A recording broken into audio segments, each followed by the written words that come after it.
بسم اللہ الرحمن الرحیم نحمده ونصلی علی رسوله الکریم اما بعد فاعوذ باللہ من الشیطان الرجیم بسم اللہ الرحمن الرحیم اذ قال اللہ یا عیسی ابن مریم اذکر نعمتی علیک وعلی والدتک اذ ایدتک بروح القدس تکلم الناس فی المہد وکہلا وَإِذْ عَلَّمْتُكَ الْكِتَابَ وَالْحِكْمَةَ وَالتَّوْرَاةَ وَالْإِنْجِيلَ صدق اللہ العظیم۔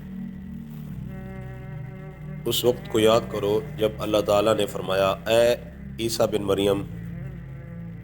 تم یاد کرو میری نعمتوں کو جو میں نے تمہارے اوپر کیں اور تمہاری والدہ کے اوپر کیں، کہ جس وقت میں نے آپ کی مدد کی روح القدس یعنی جبریل امین کے ذریعے، تکلم الناس فی المہد وکہلا، آپ کلام کرتے ہیں لوگوں سے بچپن میں اور ادھیڑ عمر میں، بڑی عمر میں، اور جس وقت میں نے تمہیں کتاب حکمت کا علم دیا اور اسی طرح تورات انجیل کا علم دیا۔ اس آیت مبارکہ میں اللہ تعالیٰ نے حضرت عیسیٰ علیہ السلام پر جو انعام فرمائے اللہ تعالیٰ نے ان کا ذکر کیا ہے۔ حضرت عیسیٰ علیہ السلام اللہ کے نبی، رسول اور پیغمبر تھے، اور حضرت عیسیٰ علیہ السلام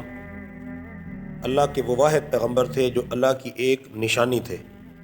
یعنی عیسیٰ علیہ السلام کو اللہ تعالیٰ نے اپنی قدرت کے ساتھ بغیر باپ کے پیدا کیا۔ اور اس آیت میں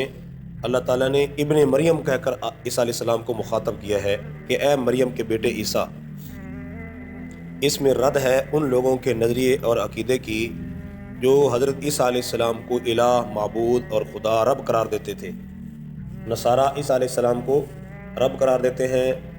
خدا کا بیٹا قرار دیتے ہیں، نعوذ باللہ، ابن اللہ کہتے ہیں۔ اللہ نے ان کے اس نظریے کی تردید فرمائی ہے کہ عیسیٰ ابن اللہ نہیں ہے بلکہ عیسیٰ ابن مریم ہے، مریم علیہ السلام کے بیٹے ہیں۔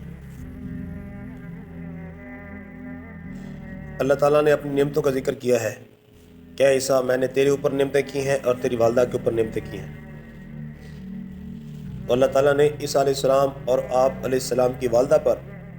بے حد انعامات کیے، اللہ نے ان کو طرح طرح کی نعمتوں سے نوازا، اور حضرت جبریل علیہ السلام روح القدس کے ذریعے حضرت عیسیٰ علیہ السلام کی مدد کی، دشمنوں سے عیسیٰ علیہ السلام کی حفاظت فرمائی۔ اور عیسیٰ علیہ السلام کے اوپر اللہ کی یہ نعمت تھی کہ جب نعوذ باللہ حضرت مریم علیہ السلام پر یہودیوں نے تہمت لگائی، اور ایک بچہ جو ہے جب انہوں نے دیکھا تو طرح طرح کی باتیں بنانا شروع کر دی،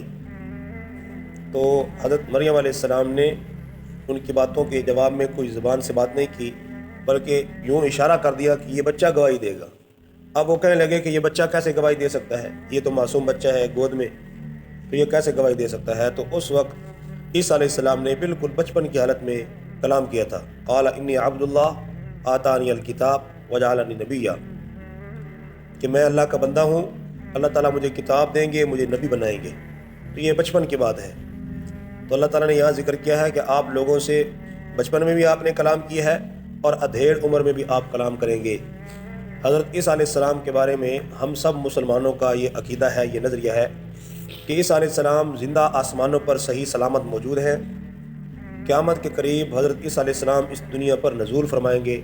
دوبارہ اس دنیا میں تشریف لائیں گے، نبی اور پیغمبر کی حیثیت سے نہیں بلکہ آپ علیہ السلام کی امتی کی حیثیت سے اس دنیا میں تشریف لائیں گے، اور آپ علیہ السلام کی دین کی تبلیغ کریں گے، قرآن کی تعلیم دیں گے، حدیث کی سنت کی تعلیم دیں گے، اپنی نبوت اور رسالت کی تبلیغ نہیں کریں گے۔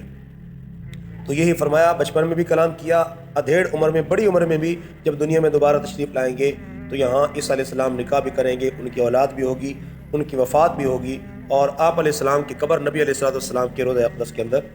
بنائی جائے گی۔ تو یہ ذکر کیا ہے اللہ نے اپنے انعامات کا، اپنی نعمتوں کا، اور علم و حکمت تورات انجیل کے علم عطا کرنے کا بھی ذکر کیا گیا کہ عیسیٰ علیہ السلام کو کتاب کا، سنت کا، تورات انجیل تو ویسے عیسیٰ علیہ السلام پر اترنے والی ہے، تو یہ ساری جو آسمانی کتابیں ہیں سب آسمانی کتابوں کے عیسیٰ علیہ السلام عالم ہوں گے اور ان کو جاننے والے ہوں گے۔ یہ اللہ تعالیٰ نے انعامات ذکر کیے ہیں، آگے کچھ مزید ان کے اوپر انعامات، ان کے معجزات کا ذکر ہے، انشاءاللہ آئندہ درس کے اندر اس کا تذکرہ کریں گے۔